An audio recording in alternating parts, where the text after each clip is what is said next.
নিটোরে, যেটাকে অর্থোপেডিক হাসপাতাল হিসেবে পরিচিত, সেখানে চিটাগাংয়ের সিটি কলেজের মারামারিতে আহত ছাত্রকে দেখতে গিয়েছিলাম। মাননীয় স্পিকার, ধারালো অস্ত্র দিয়ে তার পায়ের গোড়ালির এই পিছনের অংশ অনেক দূর পর্যন্ত হাড্ডি সহ কেটে গিয়েছে। All the doctors are with me, এবং তারা এখন নিশ্চিত নয় যে তার পাটা তারা রাখতে পারবে কিনা। মাননীয় স্পিকার, তার মা সেখানে ছিলেন, আমি তার সামনে দাঁড়াইতে পারিনি। মাননীয় স্পিকার, তার চোখে অস্ত্র ছিল না, অস্ত্র ধারা ছিল। এই রাজনীতি ছাত্র অঙ্গন থেকে আজকে ফিরাইতে হবে, বন্ধ করতে হবে। মাননীয় স্পিকার, ইসলামী ব্যাংক থেকে অলরেডি এটা পত্রিকায় এসেছে এবং টিভিতে এসেছে, একদিনে 700+ কোটি টাকা ওঠানো হয়েছে। মাননীয় স্পিকার, সে লুটপাট করছে কে? এস আলম, তার দোসররা। আজকে ব্যাংক রেজুলেশন 2006 সংশোধনের মাধ্যমে আমাদের মাননীয় অর্থমন্ত্রীর কথায় জানালা খুলে দেওয়া হয়েছে। মাননীয় স্পিকার, আমি দেখতে পাচ্ছি ওই জানালা দিয়ে সম্ভবত এস আলম এসে পড়বে। বিষয়টা খুবই সুন্দর মনে হলো যে আমি ঢাকা 12 আসনের এমপি, আমাকে সময়ও দিলেন 12 মিনিট। আশা করি আপনি পরের সময় বাড়াই দিয়ে আমাকে 15 মিনিট করবেন ইনশাল্লাহ। মাননীয় স্পিকার, একটা কথা এখানে এসেছে, আমি একটু বলতে চাই যে আমাদের একজন মাননীয় সদস্য, সংসদ সদস্য খালেদ মোশাররফের প্রেস করেছেন। আমি তখন ঢাকা বিশ্ববিদ্যালয়ে ভর্তি হওয়ার জন্য এসেছিলাম।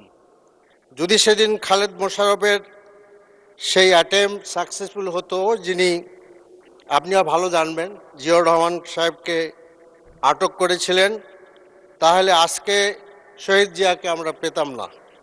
মাননীয় স্পিকার, আজকে আমি শ্রদ্ধার সাথে স্মরণ করছি 71 সালের সেই শহীদ মুক্তিযোদ্ধাদেরকে এবং মুক্তিযোদ্ধাদেরকে যারা আমাদের দেশের লাল সবুজের পতাকা এনে দিয়েছিলেন। সেখান থেকে 52, 90 এবং 24 জুলাই আন্দোলনের ভাইদেরকে। আজকে মাননীয় স্পিকার, আজ আমি গভীর উদ্বেগ ও হতাশা নিয়েই সংসদে দাঁড়িয়েছি, কারণ জাতীয় মানবাধিকার কমিশন অধ্যাদেশ 2025 এবং গুম প্রতিরোধ ও প্রতিকার অধ্যাদেশ 2025, যা এই দেশের মানবাধিকার সুরক্ষায় একটি যুগান্তকারী পদক্ষেপ হতে পারত, এই সংসদ তা অনুমোদন না করে লুপ্ত করে দিয়েছে। মাননীয় স্পিকার, এই সিদ্ধান্ত শুধু একটি আইন বাতিলের বিষয় নয়, এটি আমাদেরকে আবার একটি পুরানো, অকার্যকর ও জবাবদিহিবিহীন কাঠামোর দিকে ঠেলে দেওয়ার ঝুঁকি তৈরি করেছে।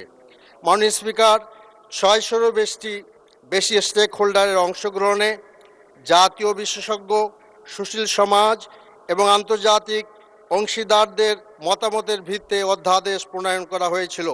এত বিস্তৃত, অন্তর্ভুক্তমূলক এবং পরামর্শ ভিত্তিক আইন প্রণয়নের উদাহরণ আমাদের দেশে খুবই বিরল। মাননীয় স্পিকার, এই অধ্যাদেশ কমিশনকে বাস্তব ক্ষমতা দিচ্ছিল অভিযোগ গ্রহণ, স্বাধীন তদন্ত পরিচালনা, আটকের স্থান পরিদর্শন এবং কার্যকর প্রতিকার নিশ্চিত করা।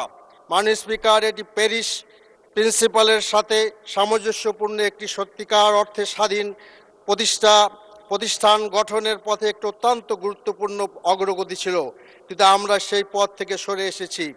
একটি ঐতিহাসিক সুযোগ আমরা নষ্ট করেছি। মাননীয় স্পিকার, একটি শক্তিশালী জাতীয় মানবাধিকার কমিশন তো কোনো আনুষ্ঠানিক প্রতিষ্ঠান নয়, আপনার একটি নাগরিক এবং রাষ্ট্রের মধ্যে আস্থার সেতুবন্ধন।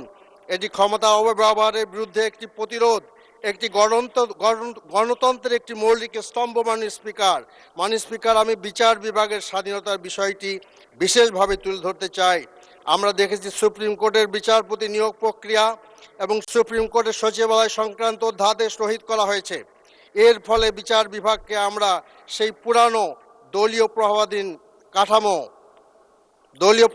কাঠামোর দিকে ঠেলে দেওয়া হয়েছে, যে কাঠামো গত 17 বছর ধরে এ দেশ এবং জাতিকে ভোগান্তিতে ফেলেছে, যার সাক্ষী এই সংসদের অনেকেই। আমরা দেখেছি নির্বাহী বিভাগের প্রভাব কিভাবে বিচার ব্যবস্থাকে দুর্বল করে দিয়েছে। আমরা দেখেছি একজন প্রধান বিচারপতি শুধুমাত্র স্বাধীন অবস্থান নেওয়ার কারণে দেশ ত্যাগ করতে বাধ্য হয়েছে এবং কত করুণভাবে তাকে এই দেশ ত্যাগ করতে বাধ্য করা হয়েছে। এ বাস্তবতায় বিচার বিভাগের প্রতি জনগণের আস্থা প্রায় ধ্বংস হয়ে গিয়েছিল মাননীয় স্পিকার। আর সেই আস্থারই নতুন অধ্যাদেশগুলো মাধ্যমে ধীরে ধীরে পুনর্গঠন হচ্ছিল। কিন্তু মাননীয় স্পিকার, সেই পুনর্গঠনের পদ আমরা নিজেরাই বন্ধ করে দিলাম। মাননীয় স্পিকার, আইন প্রণয়ন শুধু একটি প্রক্রিয়া নয়, এটি আস্থা করার বিষয়, এটি প্রতিশ্রুতি রক্ষার বিষয়, এটি জনগণকে একটি স্পষ্ট বার্তা দেওয়ার বিষয়। মাননীয় স্পিকার, আমরা কি বার্তা দিচ্ছি? আমরা কি বলছি একটি স্বাধীন এবং শক্তিশালী মানবাধিকার প্রতিষ্ঠান আমাদের প্রয়োজন নেই? আমরা কি বলছি যে একটি স্বাধীন বিচার ব্যবস্থা আমাদের প্রয়োজন নেই? আমরা কি বলছি জনগণের কণ্ঠ, সুশীল সমাজের মতামত, আন্তর্জাতিক মানদণ্ড এসব আমাদের কাছে গুরুত্বহীন? মাননীয় স্পিকার, গণতান্ত্রিক উত্তোলনের এই গুরুত্বপূর্ণ সময়ে যেখানে জবাবদিহিতা, স্বচ্ছতা এবং জনগণের আস্থা পুনর্গঠন সবচেয়ে জরুরি একটি বিষয়, সেই সময় সিদ্ধান্ত অত্যন্ত হতাশাজনক। মাননীয় স্পিকার, আমি এই সংসদের মাধ্যমে সরকারের কাছে, ট্রেজারি বেঞ্চের কাছে স্পষ্টভাবে আহ্বান জানাতে চাই। প্রথমত, বিচার বিভাগে পূর্ণ স্বাধীনতা নিশ্চিত করুন, একটি শক্তিশালী স্বাধীন জাতীয় মানবাধিকার কমিশন গঠন করুন এবং ইতিমধ্যে যে অগ্রগতি অর্জিত হয়েছিল তা নষ্ট না করে আরও এগিয়ে নেওয়ার ব্যবস্থা করুন। মাননীয় স্পিকার, আজকের এই সিদ্ধান্তগুলো আমাদের গণতন্ত্রের ভবিষ্যৎ নির্ধারণ করবে এবং আমরা কি একটি জবাবদিহিমূলক অধিকার ভিত্তিক রাষ্ট্র গড়ব নাকি আবার সেই পুরানো ব্যর্থ কাঠামোর দিকে ফিরে যাব, সেটি আমাদের সিদ্ধান্তের উপরে নির্ভর করছে। এই প্রত্যাশা আমি রাখছি। মাননীয় স্পিকার, আর যে কথা বলতে চাচ্ছি যে আজকে আমি আমাদের আপনার এই ইসলামী ব্যাংকের কথা একটু বলতে চাচ্ছি, কারণ ইসলামী ব্যাংক থেকে অলরেডি এটা পত্রিকা এসেছে এবং টিভিতে এসেছে, একদিনে 700+ কোটি টাকা ওঠানো হয়েছে মাননীয় স্পিকার। এবং 3 দিনের যে আমি দেখলাম টাকা জমা দেওয়া এবং উইথড্রল যে রিপোর্ট আমি দেখলাম, তাতে দেখা যাচ্ছে যে স্পষ্টভাবে ইসলামী ব্যাংক একটা আপনার নেগেটিভের দিকে যাচ্ছে। এবং আশ্চর্যের ব্যাপার হলো এইটা যে বাংলাদেশের শুধুমাত্র সবগুলো প্রাইভেট ইসলামী ব্যাংকে লুটপাট করা হয়েছে। সেই লুটপাট করছে কে? এস আলম তার দোসররা। আজকে ব্যাংক রেজুলেশন 2006 সংশোধনের মাধ্যমে আমাদের মাননীয় অর্থমন্ত্রীর কথায় জানালা খুলে দেওয়া হয়েছে। মাননীয় স্পিকার, আমি দেখতে পাচ্ছি ওই জানালা দিয়ে সম্ভবত এস আলম এসে পড়বে। কাজে আজকে আমি মনে করি এই ব্যাংককে বাঁচাইতে হবে। সেই অনেক আগের কথা, যখন এই ব্যাংকের গ্রাহক সংখ্যা ছিল 1,20 লক্ষের মতো। একটি প্রাইভেট ব্যাংকের এত বড় একটি গ্রাহক সংখ্যা সত্যি একটি আপনার সুখবর আমাদের জন্য ছিল।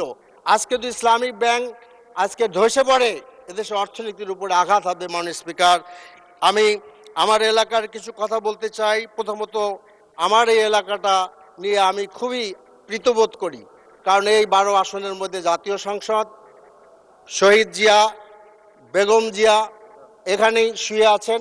মাননীয় স্পিকার, জুলাই স্মৃতি জাদুঘর এখানে যা আপনার প্রাইম মিনিস্টার অফিস এবং আমাদের আর দেশের সবকটা বিশেষজ্ঞ হাসপাতাল এই এলাকার।